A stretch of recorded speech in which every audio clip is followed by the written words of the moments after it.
तेजस्विनावधीतमस्तु मा विद्विषावहै। ॐ शान्तिः शान्तिः शान्तिः। पठामि संस्कृतं नित्यं वदामि संस्कृतं सदा ध्यायामि संस्कृतं सम्यक् वन्दे संस्कृतमातरम्। वाक्यकारं वररुचिं भाष्यकारं पतञ्जलिं पाणिनिं सूत्रकारं च प्रणतोऽस्मि मुनित्रयम्। I don't know whether I explained again the Niyama 19 in previous chapter. I will just mention again. This from 3 to 18. These shabdas are there in Bahuvachana alone. From 19 to 99, Strilinga Ekavachana. Strilinga Ekavachana. 9 to 19, Strilinga Ekavachana. So that number is used for Pullinga also. Then 19 number is there. 19 boys, if we want to say. So we can say 19 is in Strilinga, boys, that Shabda is in Pullinga. So though boys is Pullinga, we have to use this 19 number in Strilinga alone. From 19 to 99, it will be Strilinga Ekavachanam. From 100 onwards, above, Anantam, all are Napumsakalinga Ekavachanam. From 100 onwards, above, all the numbers are in Napumsakalinga Ekavachanam. I think Prabhaji was asking this question. Why they have given specifically 18 only. So that's why here Pullinga Bahuvachana. So from 19, Strilinga Ekavachana.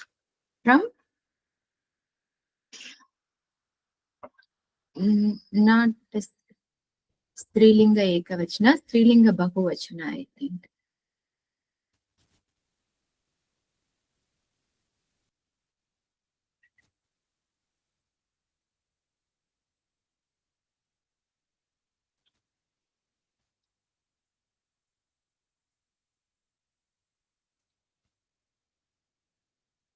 What is in Sanskrit 20? Anybody knows? Vimshat. Vimshat. Vimshati. Yes, yes. Vimshati. Ikaranta Strilinga. But it is there in all lingas, all vachanas.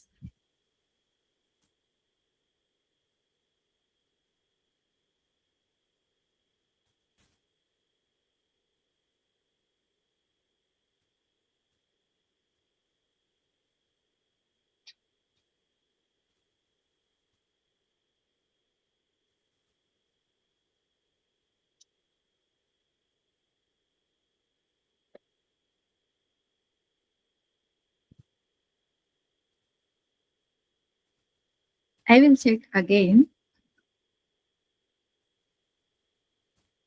That is what Narayanji explained, that from 19 onwards, it will be in Strilinga. It is Strilinga, but vachanas are there in all vachanas. Maybe vachanas are there in all vachanas, but it should be in Strilinga. That's what the niyama.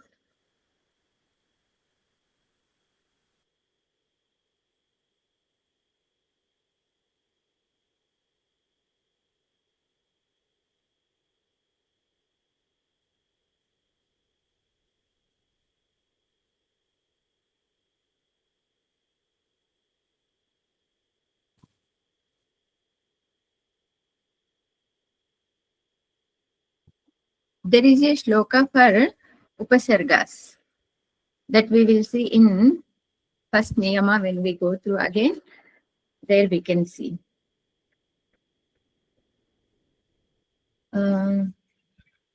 We have to do upahru, right? Yes.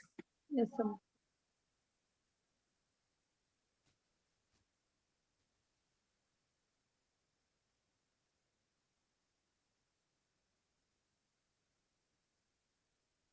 We will go from last onwards.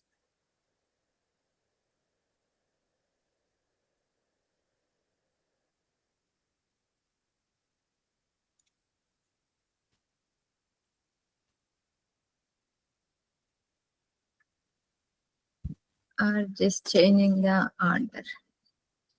Aparnaji, can you decline Hrudhatu Upa Upasarga Purvak? Oh, okay.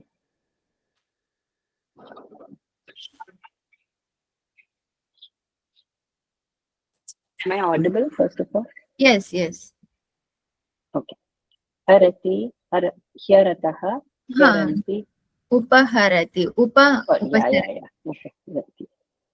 Upaharati, upaharatah, upaharanti, upaharasi, upaharatah, upaharatha, upaharami, upaharavah, upaharamah.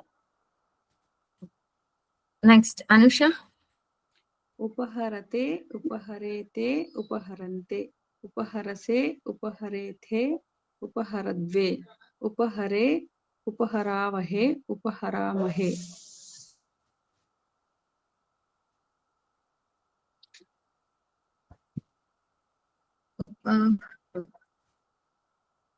Next, Dhru Dhatu Udhru.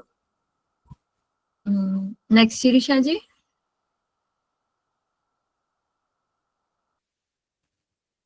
उद्धृति उद्धृतः उद्धृन्ति उद्धृसि उद्धृतः उद्धृथ उद्धरामि उद्धरावः उद्धरामः.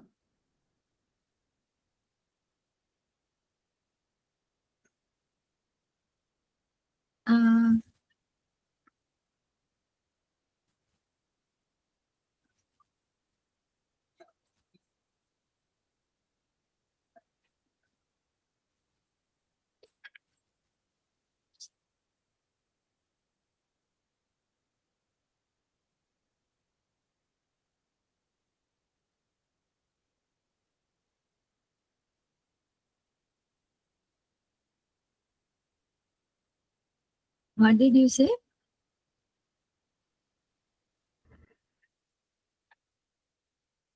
Shirishaji. उद्धृति उद्धृतः Uddharati. No, Uddharati. Okay. उद्धरति उद्धरतः उद्धरन्ति उद्धरसि उद्धरतः उद्धरथ उद्धरामि उद्धरावः उद्धरामः. Next, Prabhaji.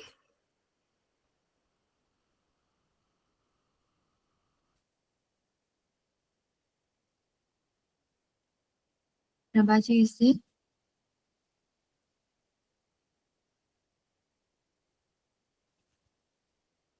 Yes, ma'am. Yeah, I'm not, I don't know, I wasn't able to unmute for some time. Oh, okay. Yeah, so this one is Uddharate. Hmm. That one, right? Okay. Yeah. Uddharate, Uddharete, Uddharante. Uddharete. Okay. Uddharate, Uddharete, Uddharante, Uddharase, Uddharethe, Uddharadhve, Uddhare, Uddharavahe, Uddharamahe. Umama. Next one, Udahru. Ud upasarga, ang upasarga, hru dhatu. Okay. I'll give it a try. Is it udaharati? Yes, yes. Okay. Huh. Udaharati, udaharatah, udaharanti. Udaharasi, udaharathah, udaharatha. Udaharami, udaharavah, udaharamah. Next, Vijayaji. Vijayati is not there. Not there. Okay. Next. Aparna ji. Yes. Which one? Udaharate. Oh, sorry. Udaharate, udaharete, udaharante, udaharase, udaharethe, udaharatve, udahare, udaharavahe, udaharamahe. Next, Anusha. Vyavahru. We, our, उपसर्ग पूर्वक हृ धातु.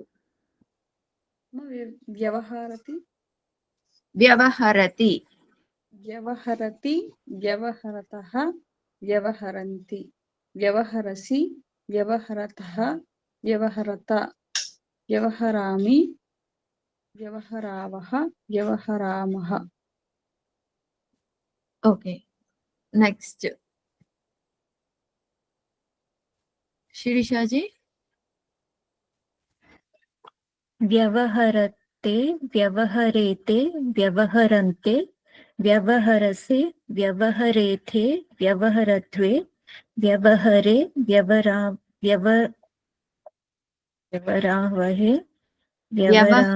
व्यवहरावहे.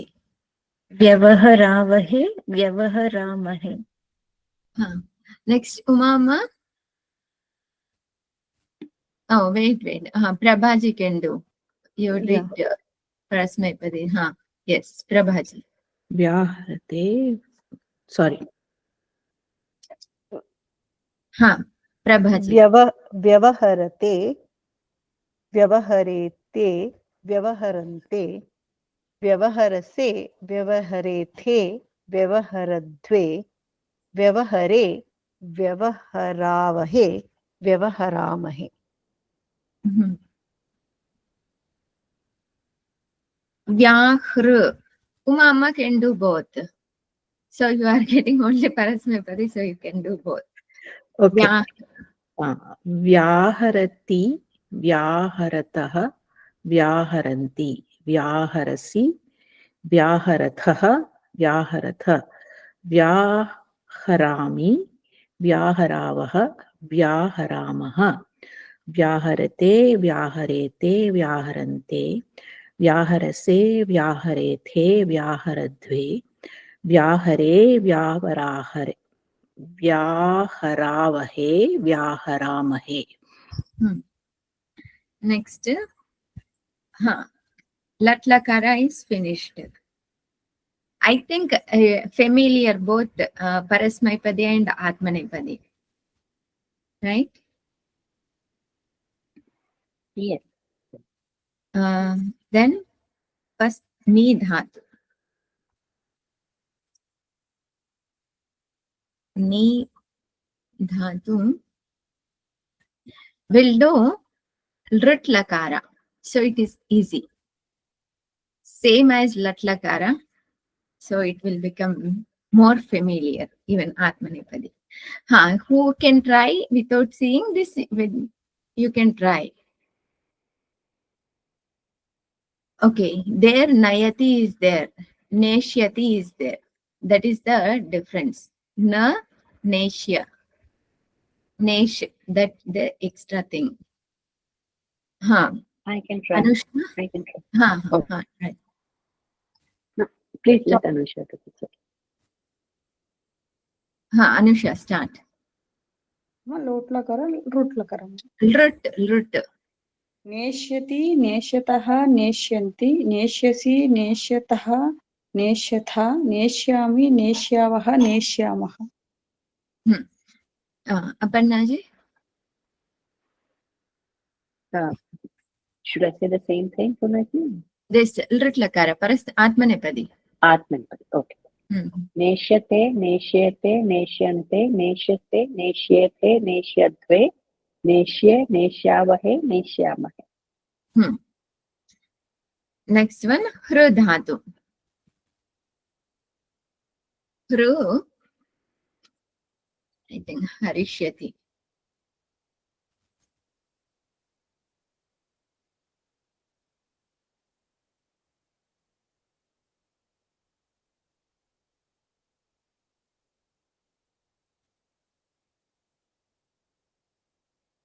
Harishyati.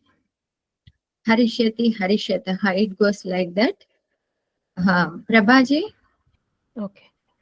Harishyati, Harishyatah, Harishanti, Harishyasi, Harishyatah, Harishyatha, Harishyami, Harishyavah, Harishyamah. Next, Sirishaji? हरिष्यते हरिष्येते हरिष्यन्ते हरिष्यसे हरिष्येथे हरिष्यध्वे हरिष्ये हरिष्यावहे हरिष्यामहे. Next, आंग उपसर्ग पूर्वक नी धातु. आनी.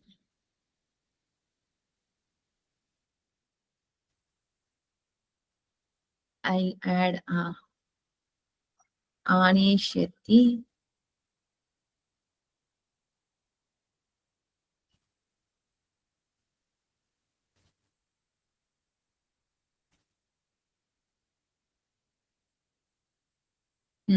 Anishyati. Umamma, you can do Atmanepadi. आनेष्यते, आनेष्येते, आनेष्यन्ते, आनेष्यसे, आनेष्येथे, आनेष्यध्वे, आनेष्ये, आनेष्यावहे, आनेष्यामहे. Anusha, do Parasmaipadi.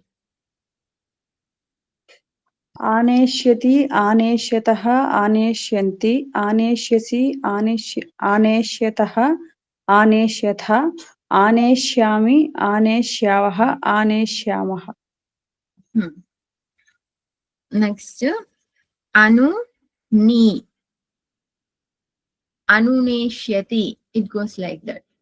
Anu upasarga purvak ne dhatu. Aparna ji? Which one do you want me to do? Parasmaipadi you can do. Okay. Anushyati, anushyatah, Anuneshyati.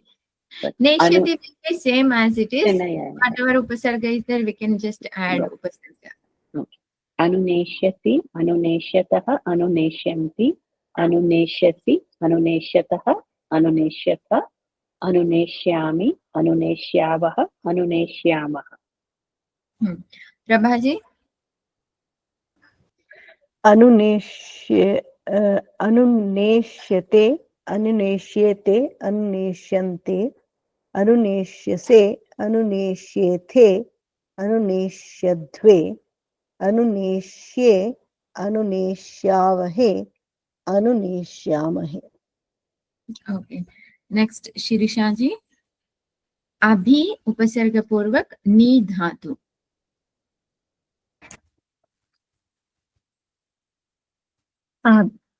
Abhishyati, is that? Abhineshyati. Abhineshyati. Abhineshyati, abhineshyatah, abhinesyanti, abhineshyasi, abhineshyatah, abhineshyatha, abhineshyami, abhineshyavah, abhineshyamah. Umama? The Atmanepadi? Yes. Okay. Abhineshyate, abhineshyete, abhineshyante, abhineshyase, abhineshyathe, abhineshyethe, abhineshyadve, abhineshye, abhineshyavahe, abhineshyamahe. Okay.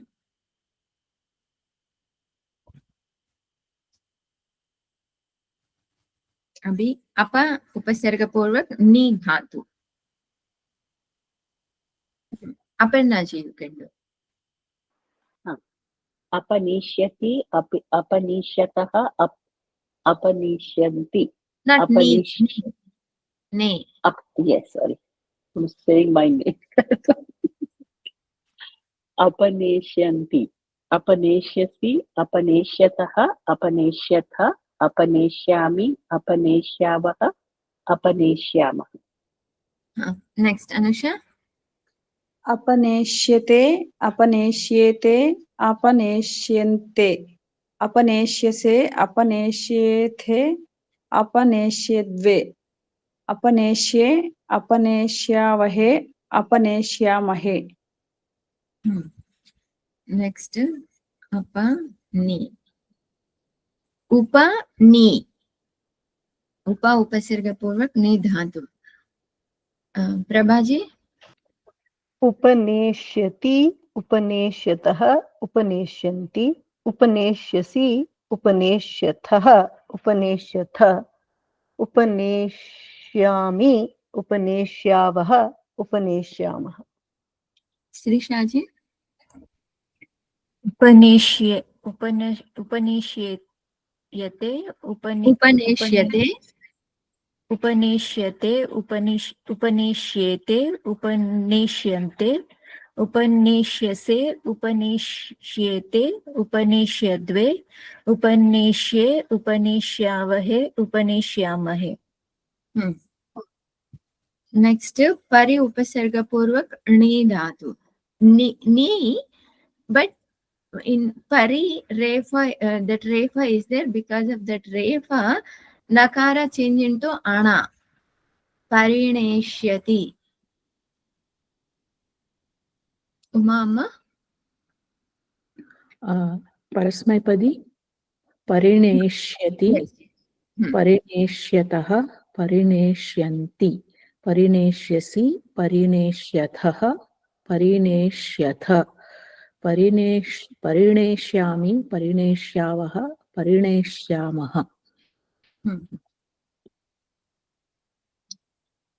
Next Anusha. परिनेष्यते, परिनेष्येते, परिनेष्यन्ते, परिनेष्यसे, परिनेष्येथे, परिनेष्यद्वे, परिनेष्ये, परिनेष्यावहे, परिनेष्यामहे. What we can do is Parasmaipadi, Atmanepadi for one dhatu. One person can do both. So it is easy. Pra and Ni. Aparna ji, you can do both. प्रणिष्यति, Praneshyati. प्रणेष्यति, प्रणेष्यतः, प्रणेष्यन्ति, प्रणेष्यसि, प्रणेष्यतः, प्रणेष्यथ, प्रणेष्यामि, प्रणेष्यावः, प्रणेष्यामः. प्रणेष्यते, प्रणेष्येते, प्रणेष्यन्ते, प्रणेष्यसे, प्रणेष्येथे, प्रणेष्यद्वे, प्रणेष्ये, प्रणेष्यावहे, प्रणेष्यामहे. What is the sutra for this sakara changed into shakara?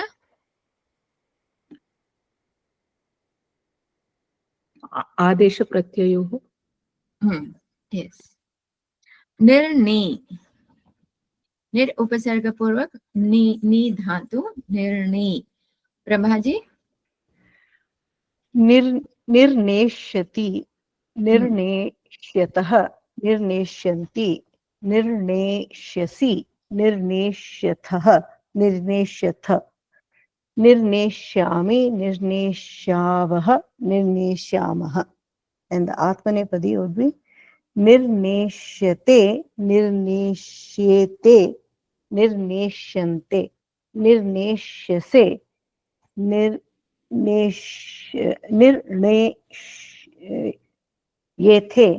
निर्नेष्यध्वे, निर्नेष्ये, निर्नेष्यावहे, निर्नेष्यामहे.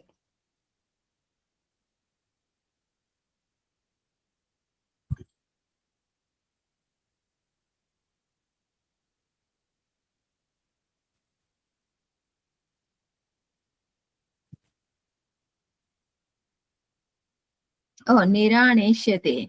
No, the ang came in. The ang has to be removed.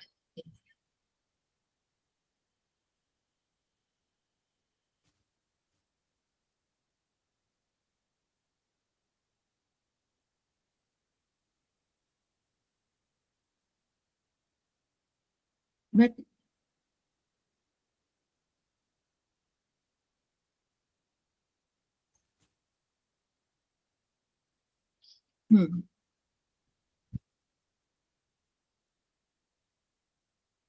So this is the sutra for nakara change into ana. This nakara changed into ana by this sutra. Upasargat asamase api nopadeshasya. Swamiji has mentioned this sutra many times. Every time he asks, but we don't answer that one. This is Rashabhyam known as this, not this one. Yasmin dhatau aupadeshika avasthayam nakarah asti. Tasya nakarasya णत्वनिमित्तकात् उपसर्गात् परः नकारः भवति. In whichever dhatu, if it is upadesha, if it is in upadesha, then nakaraha asti. We don't make that one.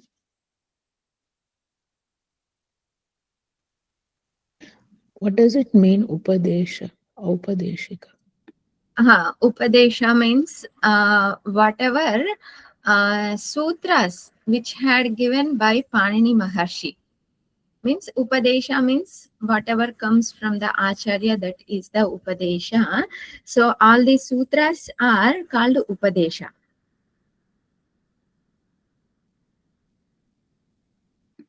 Even this pra, apara, all these are also called as Upadesha. Okay, sorry. The sutras are called Upadesha, or Yes, okay. sutras are called Upadesha. So I didn't understand when to apply Rashanam Nonaha. That must be when there is no Upasarga, and this particular sutra is applied when there is Upasarga, like we are doing now, Rit Lakara. Okay. So Rashabhyam Nonaha Samanapade, this sutra in same word. Same After word. Refa, same word. After Refa or after Shakara, there is Nakara, then that Nakara will change into Ana. This is the sutra. Nimitta is Refa or Shakara for this. And in same pada, Samana pada is the important here. In Upadeshat asamase api nopadeshas. Upasargad asamase api nopadeshasya.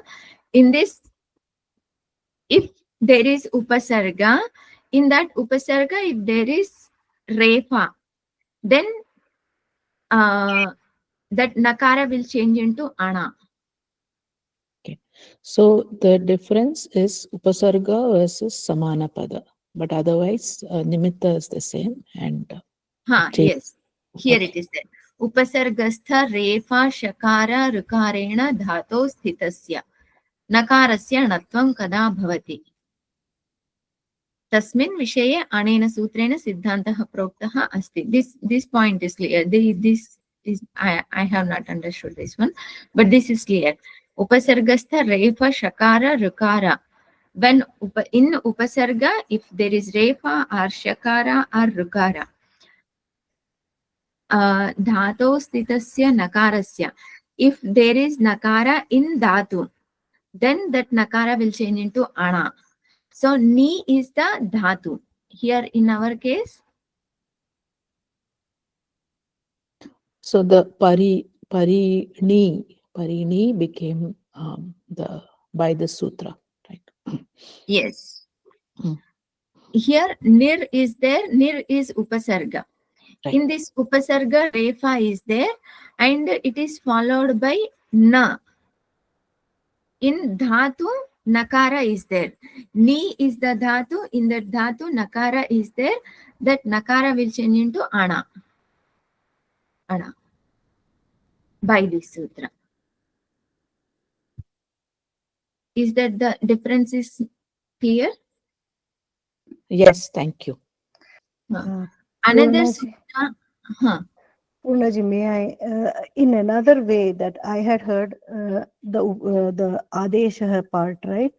It said, what is the natural form, like given by, like you said, given by Guru, by Acharya, of the dhatu.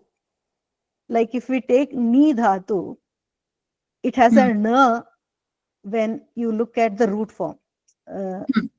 If you close that, we can look at it. It says ni, I think it's ni or something, right? Here, right here. If you look at the first point, it gives the dhatu that This. was given, right? No, the upper one, two above. Oh, Two this above.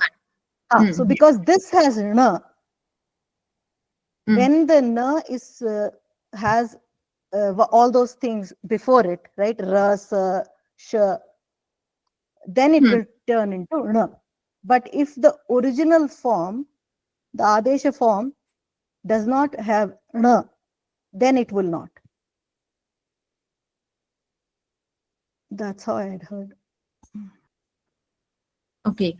This is the original dhatu. And That is the Adesha. this is the Adesha. No. That is called Adesha. This one is Adesha? Yeah, this is called Adesha. The natural form is called Adesha.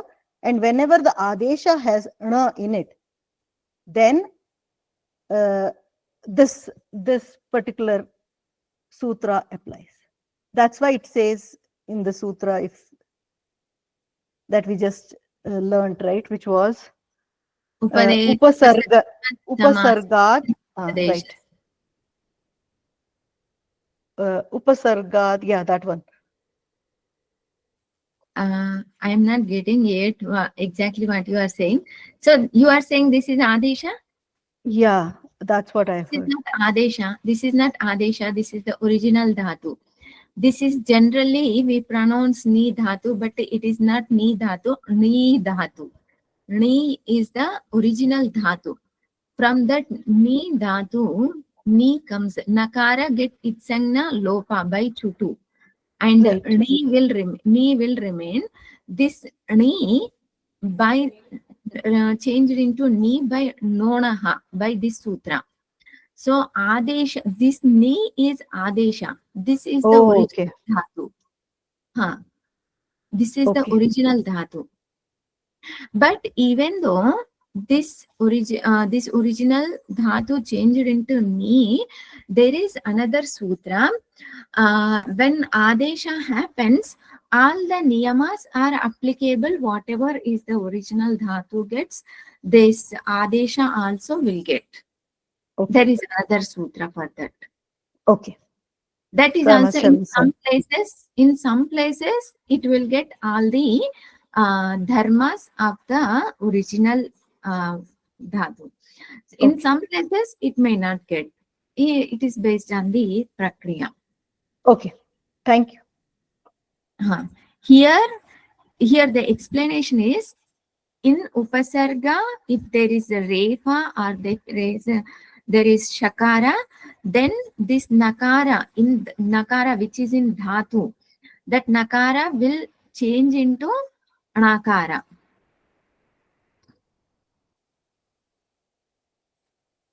What is the upadesha?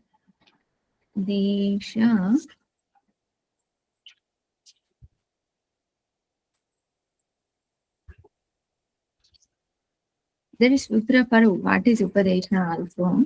I don't remember. Upadesha means adyocharanam. In Halantyam Sutra, it is there what is Upadesha.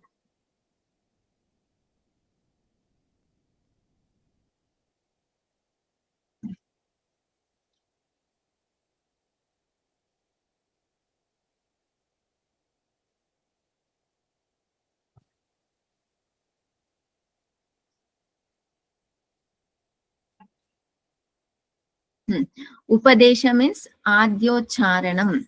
Adya Ucharana means whatever is pronounced first at the beginning, that is called Upadesha.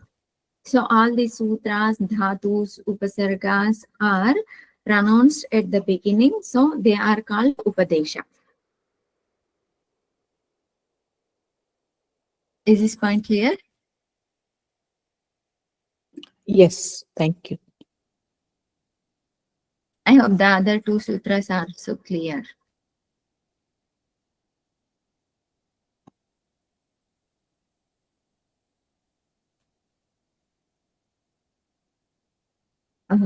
Next one, nirni. Prahru.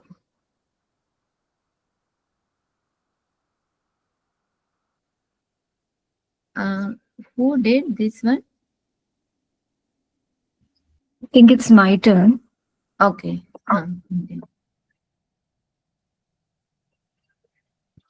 The Parasmay Pade. Both.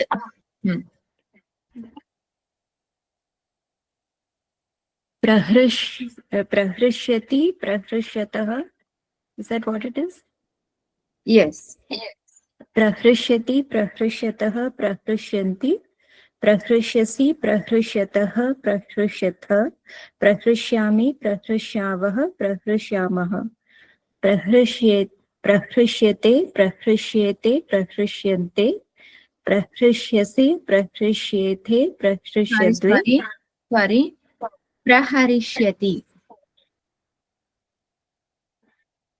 Even Parasmay Pade also? Yes. Let me open that.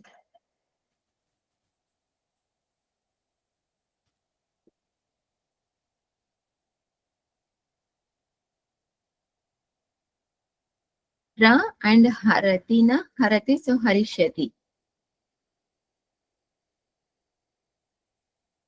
You can decline again. Okay. Praharishyati, praharishyatah, praharishyanti, praharishyasi, praharishyatah, praharishyatha, praharishyami, praharishyavah, praharishyamah. Praharishyate, praharishyete, praharishyante, praharishyase, praharishyethe, praharishyadve, praharishye, praharishyavahe, praharishyamahe. Next one.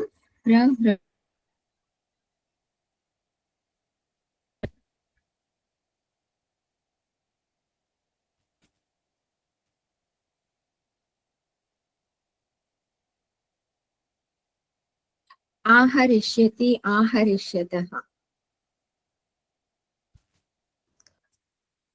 Who has to say? Uma Amma. Okay. Aharishyati, aharishyatah, aharishyanti. Aharishyasi, aharishyatah, aharishyatah. Aharishyami, aharishyavah, aharishyamah. Aharishyate, aharishyete, aharishyante. Aharishyase, aharishyethe, aharishyadve. Aharishye, aharishyavahe, aharishyamahe. Prabhaji, you have done, right? Prani? Nirni. I did. Yeah, I did okay. before Anusha. Yes. Okay. Next is Samhra. Anusha? संहरिष्यति, संहरिष्यतः, संहरिष्यन्ति, संहरिष्यसि, संहरिष्यतः, संहरिष्यथ, संहरिष्यामि, संहरिष्यावः, संहरिष्यामः. संहरिष्यते, संहरिष्येते, संहरिष्यन्ते, संहरिष्यसे, संहरिष्येथे, संहरिष्यद्वे, संहरिष्ये, संहरिष्यावहे, संहरिष्यामहे. Next, Vihru. Aparna ji? Will it go like Viharishyati. Viharishyati. Viharishyati, viharishyatah, viharishyanti, viharishyasi, viharishyatah, viharishyatha, viharishyami, viharishyavah, viharishyamah, viharishyate, viharishyete, viharishyante, viharishyase, विहरिष्येते विहरिष्यद्वे विहरिष्ये विहरिष्यावहे विहरिष्यामहे. Next, parihru. Prabhaji? Okay. Parihrishati, is that correct? Harishyati. Pariharishyati. Okay. Pariharishyati. Pariharishyatah.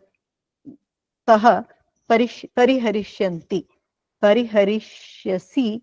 Pariharishyatah. Pariharishyatha. Pariharishyami. Pariharishyavah. Pariharishyamah. And the Atmanepadam is Pariharishyate. Pariharishyete. Pariharishyante. Pariharishyase. Pariharishyad. Pariharishyethe. Pariharishyadve. Pariharishye. Pariharishyavahe. Pariharishyamahe. Next, apahru. Shrishaji? अपहरिष्यति Yes. अपहरिष्यति अपहरिष्यतः अपहरिष्यन्ति अपहरिष्यसि अपहरिष्यतः अपहरिष्यथ अपहरिष्यामि अपहरिष्यावः अपहरिष्यामः अपहरिष्यते अपहरिष्येते अपहरिष्यन्ते अपहरिष्यसे अपहरिष्येते अपहरिष्यध्वे अपहरिष्ये अपहरिष्यावहे अपहरिष्यामहे. Next, upahru. Is it my turn? Yes, yes.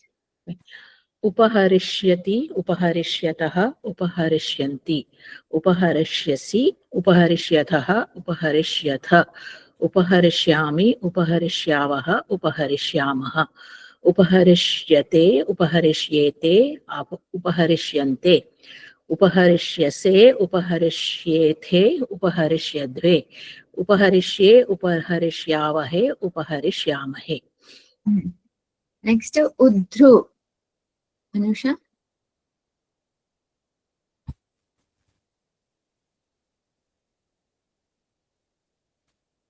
Anusha is there? I think it dropped, I think, on the Oh, okay. Aparnaji. Udrishyati, udrishyatah, Udharishyati. Udharishyati, udharishyatah, udharishyanti, udharishyasi, udharishyatah, udharishyata, udharishyami, udharishyavah, udharishyamah, udharishyate, udharishyete, udharishyante, udharishyase, udharishyethe, udharishyatve, udharishye, udharishyavahe, udharishyami. Next, udahru. Prabhaji? Udaharishyati. Udaharishyatah. Udaharishyanti. Udaharishyasi. Udaharishyatah. Udaharishyatha. Udaharishyami. Udaharishyavah. Udaharishyamah. Then the Atmanepadi. Udaharishyate. Udaharishyete. Udaharishyante. Udaharishyase. Udaharishyethe. Udaharishyadve. Udaharishye. Udaharishyavahe. Udaharishyamahe. Next, vyavahru. Is it vyavaharishyati? Yes.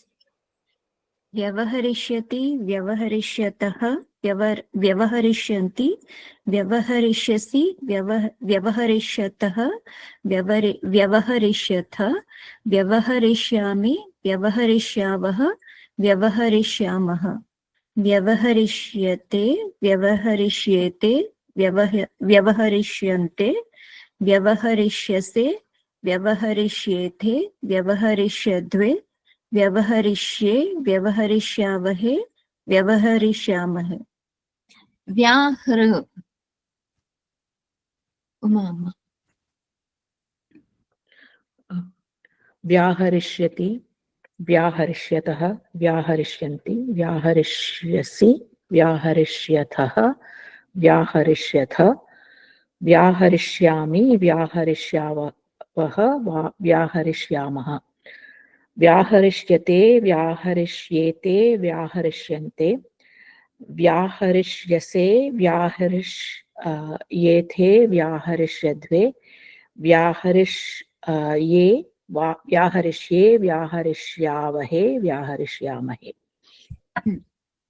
So we finished lat and lut. So now we will do lot lakara.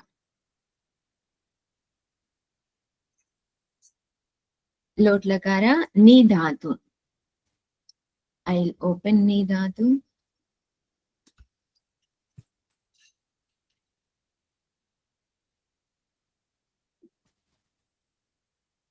Aparna ji.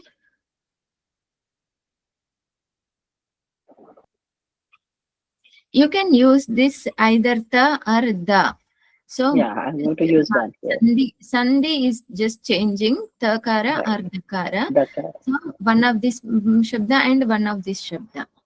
Okay. One this shabda, both shabdas. So should I be chanting both Parasmay and Atmanipadi? Yes, yes.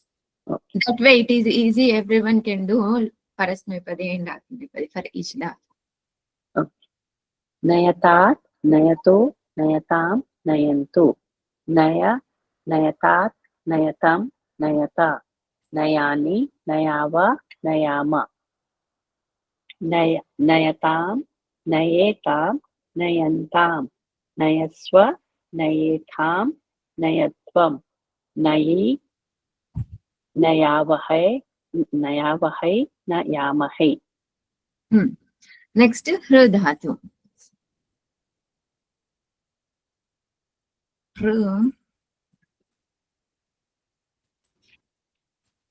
Is it me or? Yes. Anusha is back. Oh, okay. Anusha? లోట్ లకార కదమ్మా. హరతాద్, హరతాద్, హరతు, హరతాం, హరంతు, హర, హరతాత్, హరతాద్, హరతం, హరత, Harini, హరావ, Harani. హరాణి, హరావ, హరామ. హరామ, Hare, హరేతాం, హరంతాం. Haratam. హరతాం, హరేతాం, హరంతాం. హరస్వ, హరేథాం, హరద్వం. Hare, హరావహై, హరామహై. What is the Uttama Purusha Ekavachanam? హరై. Okay. Next, Ang Upasarga Purvak Ni Dhatu.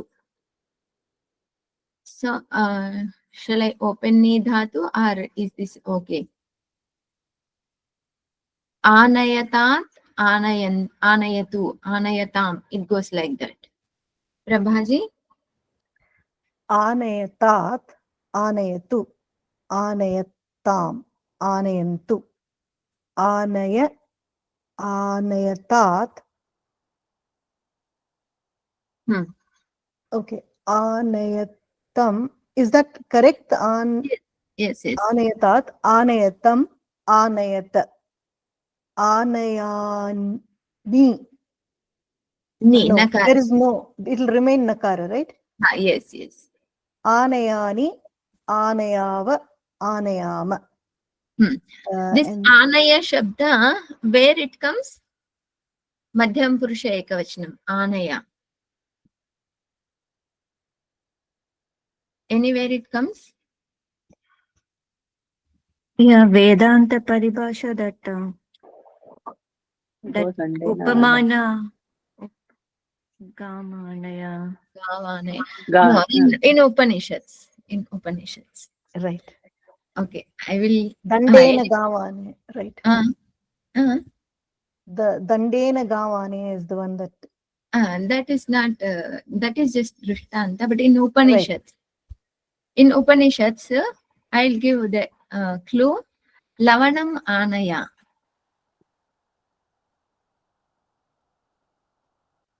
I'll give one more clue. Swamiji loves that chapter.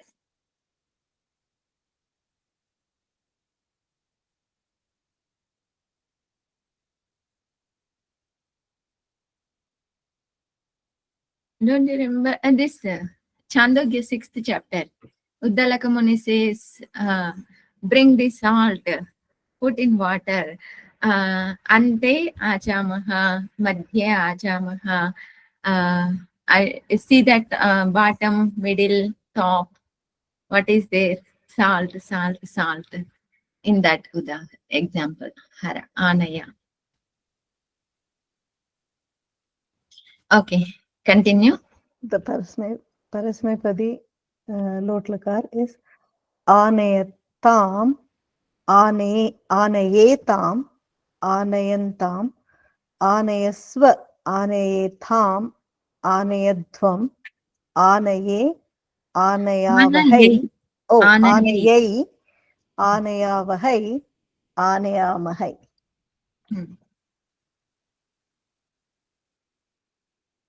Okay, next, Ang Upasarga Ni. Anu Upasarga Purvak Ni Dhatu. Sirisha ji.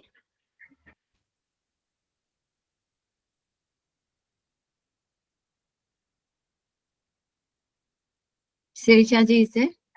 I'm here, Pinaji. I need a start. Anu. Okay. Anunayatat. Anunayatat. Anunayatu. Anunayatam. Anunayantu. Anunaya. Anunayatat. Anunayatam. Anunayata. Anunayani. Anunayani or Anunayani.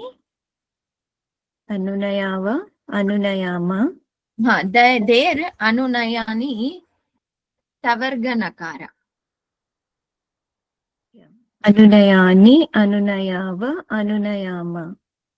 Why it is Tavarga Nakara in Anunayani?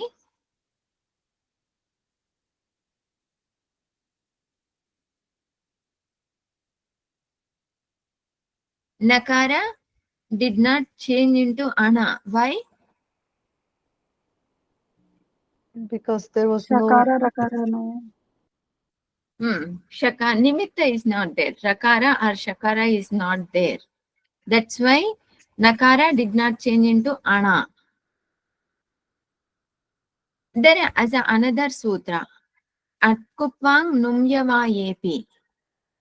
By that sutra also Nakara will change into Ana.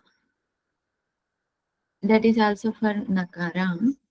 We'll see later. Continue.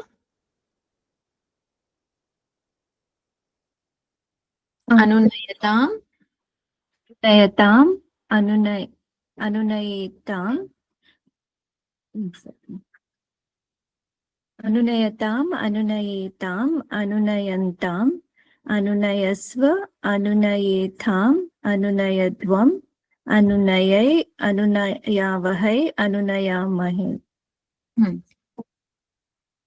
Next, Abhi Ni. Umama. Abhinayatat, abhinayatu, abhinayatam, abhinayantu. Abhinaya, abhinayatat, abhinayatam, abhinayata. Abhinayani, abhinayava, abhinayama. Abhinayatam, abhinayetam, abhinayantam. Abhinayasva, abhinayetham, abhinayadvam. Abhinayai, abhinayavahai, abhinayamahai. Abhi Ni. Apa Ni.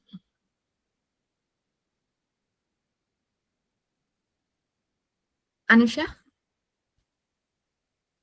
Amma apanayatatama. Yes. Apanayatat, apanayatad, apanayatu, apanayatam, apanayantu, apanaya, apanayatat, apanayatad, apanayatam, apanayata, अपनयानि अपनयाव अपनयाम अपनयताम् अपनयेताम् अपनयन्ताम् अपनयस्व अपनयेताम् अपनयेद्वम् अपनय अपनयद्वम् अपनयै अपना अपनयवाहै अपनामहै अपनामहै Mhm. अपनावहै अपनामहै अपनयावहै अपनयामहै. अपनयावहै अपनयामहै Hmm. Okay, next apa upa ni.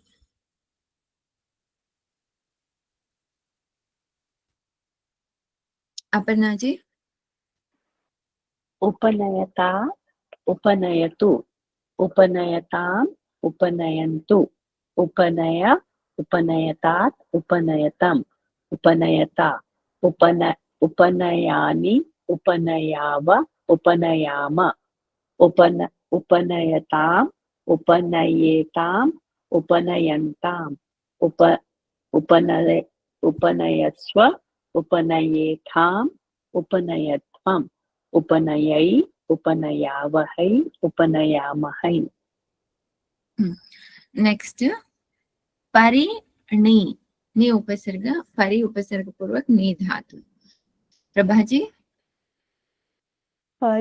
Parinaya. Pari Parinaya. It will become na, right? हाँ परिणयतात्. Parinayatat, parinayatu, parinayatam, nayantu, parinaya, parinayatat, parinayatam, parinayata, parinayani, nayani, because parinayava, parinayama, atmanipadi, parinayatam, parinayetam, parinayantam, parinayasva, parinayetham, parinayadhvam, parinayai, parinayavahai, parinayamahai. Sutra you remember for nakara to change into anakara parini. Parinayata. Upasargat समासो Samase api. समासे अपि नो Nopadesh. उपदेशस्य sorry हाँ उपसर्गादसमासेऽपि नोपदेशस्य. उपसर्गात् असमासेऽपि नोपदेशस्य. So when we go on repeat these sutras, then when we start Laghu, if anybody study Laghu, then all sutras will become familiar. Right. Okay, next. Pari, ni. Then prani. Pranitatat. Parinatat. That is Pranayatat. Sorry. Pra and ni na. Pranayatat. Pranayatat. Pranayatu. Pranayatam. Pranayantu. Pranaya. Pranayatat. Pranayatam. Pranayatam. Pranayata. Pranayani. Right? Pranayani. Pranayava. Pranayama. Atmanepadam. Pranayatam. Pranayatam. Pranayetam. Pranayantam. Pranayasva. Pranayetham. Pranayadvam. Pranayai. Pranayavahai. Pranayamahai.